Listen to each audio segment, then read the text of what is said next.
Hi, this is Gonnim. Today is Tagalog lesson 2. We are going to learn about greetings.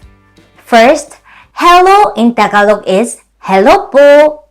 When saying goodbye, it's just bye-bye. So, is it all for today's lesson? Wouldn't that be nice? Okay, I was just joking.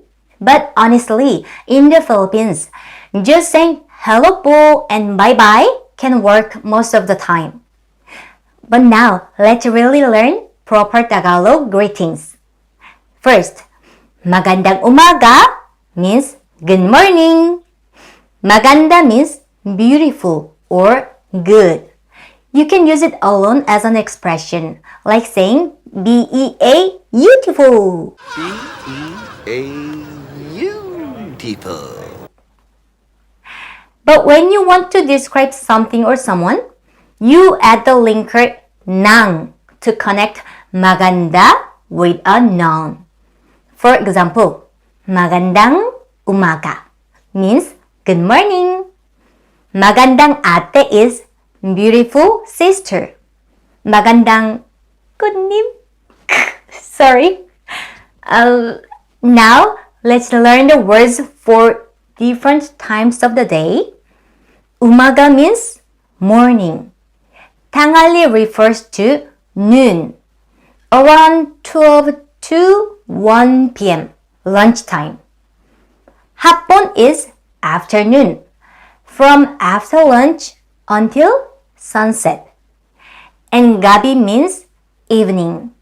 So, magandang plus time of the day. Magandang umaga, good morning. Magandang tanghali, good noon time. Magandang hapon, good afternoon. Magandang gabi, good evening. It's useful to greet people based on the time of day. But if you want to keep it simple, just say hello po. Then what is po? Po is like saying sir or ma'am in English.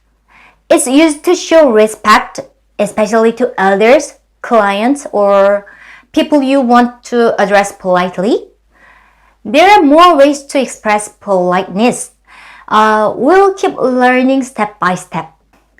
Next, let's learn how to ask, how are you? You say, kumusta or kumusta ka? The ka is a shorter version of ikaw.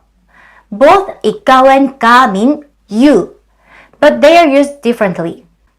Ikaw usually starts a sentence. Ikaw blah blah. Ka comes after something else in the sentence. Blah blah ka. Ikaw ang pag-ibig na hinintay. And kumusta ka?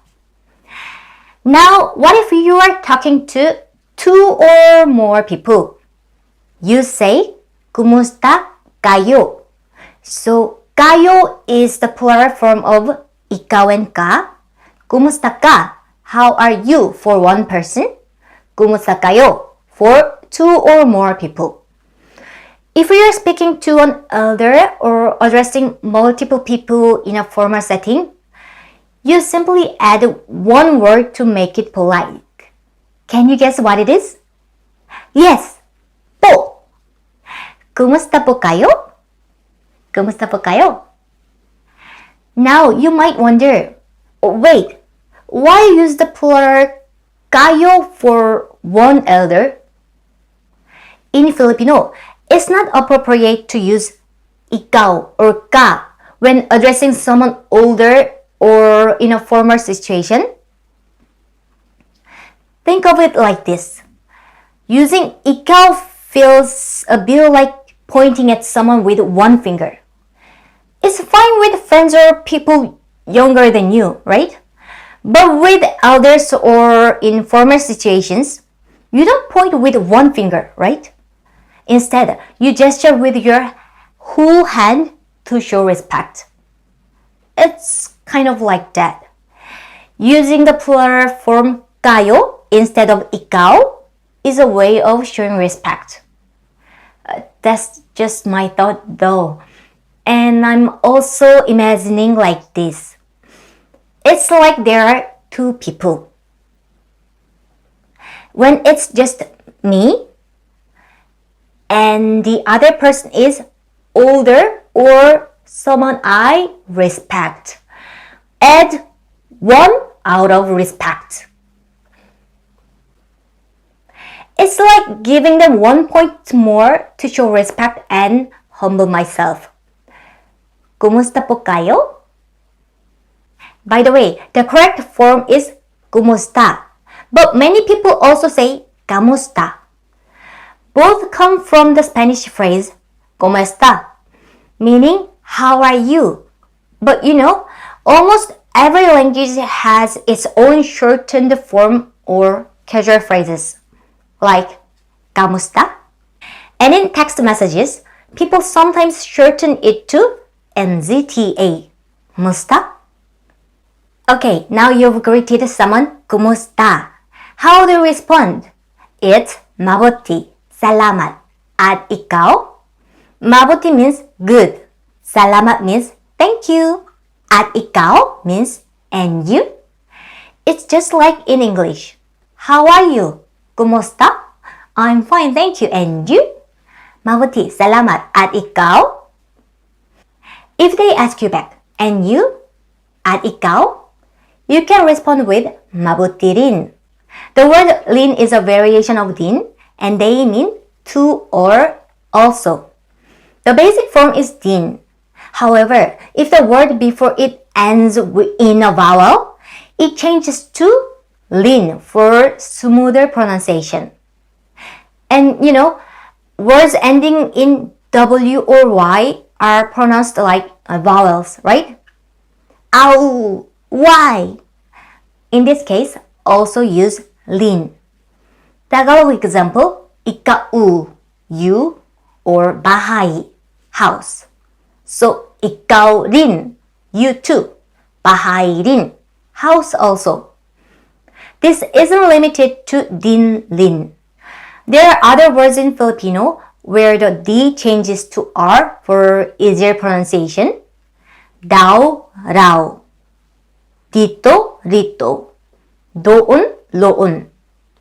Both forms are correct, but the D form is the default. As you practice, you will get familiar when it changes to R. And there is a word dati, means before. Dati means literally before? Yeah, or way back then. There's no standalone word lati. It only appears as part of dati. Notice how dati ends with a vowel sound. So it flows naturally into lati. Here's a line from the song Dati. Dati-rati, spy pa nating pinangarap ang lahat. Dararata, dati, dararata, dati. So, mabuti rin is I'm good too. Another common reply is mabuti naman. I'm fine. Naman doesn't have an exact equivalent in English, as it's a unique part of Tagalog. It can feel like saying well in English. Well doesn't necessarily mean something when saying well, I'm good. In Tagalog, mabuti naman. It's also used to emphasize or express emotions depending on the tone. Ikaw naman. Oh, you. Ikaw naman. It's you. In this case, just saying you is too short. But no need to make a full sentence like you are the man. You're the best. Instead, ikaw naman gives your words a subtle nuance. Think of it as adding chicken stock to a soup. It's not absolutely necessary, but it enriches the flavor of your words, making your meaning more expressive. So, while naman doesn't have a fixed definition, it's like a conversational tool that adds just the right taste to what you're saying. Mabuti naman. Yeah, fine. So we have mabuti, mabutirin, mabuti naman. For a more respectful tone, you simply add po, mabuti po. And you can also add another phrase like sa awa ng Diyos. Sa awa means by the grace. Ng Diyos means of God. So together, it becomes mabuti sa awa ng Diyos. I'm good by the grace of God. Or you can simply respond, okay lang, just okay. The word lang means just or only. It's a shorter form of lamang. Ikaw lang, only you. Ikaw lamang is the formal way to say only you. Ikaw lamang ang nagtiwala sa akin, o Diyos di kita bibiguin. And here's a fun response. I like this. Humihinga pa. Humihinga means breathing. Pa means still. So it's like saying, still breathing. I'm still alive. Now let's talk about goodbye phrases. You already know bye-bye, but there's also paalam. Paalam is a formal way to say goodbye or farewell. It's not commonly used in everyday conversation. So I once asked a sari-sari store owner in my neighborhood about it, and she said it's more often used when saying goodbye for a long time. So it's kind of like adios in Spanish. There is a famous poem written by Filipino national hero Jose Rizal. He wrote it in Spanish, and later it was titled Mi Último Adiós. In English, My Last Farewell. In Tagalog, Huling Paalam. It's a long poem, but you should look it up and read it someday. The first time I read it, I didn't fully understand all the English, but it moved me to tears. It's such a beautiful farewell from a hero. And another common one is ingat, be careful, take care. Ingat ka, you take care. You can say this to someone leaving. Ingat ka, take care. For others or groups, ingat kayo, ingat po kayo. Now let me teach you a very special Filipino greeting. The hand blessing. It's called mano po.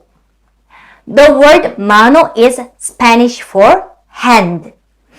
It's a sign of respect to elders and a way to request their blessings. Mano po literally translates to your hand please. Mano po or bless po or pabless po, asking for a blessing. Kids often do this when they return home from school. They greet their parents or grandparents by taking the elder's hand and pressing it gently to their forehead like this. While doing this, they say, Mano po, bless po, pabless po. This gesture is a traditional way of showing respect to elders and asking for their blessings. One time, my non-Filipino friend greeted a Filipina grandma, and the grandma held out her hand like this. So my friend did, but no, don't kiss it. Just say, Mano po, and gently press your forehead to their hand. Elders might respond with something like, Panubayan ka or Panubayan ka ng Diyos, which means, may God guide you. So it's their blessing for you. Another unique Filipino greeting, the eyebrow greeting. Filipinos sometimes raise their eyebrows like this. to greet people. It's like a quick nonverbal hi, especially when someone is far away and their eyes are so big that you can catch their eye roll greetings well. Even kids do it. You're in a car passing by and kids will wave or they will do this.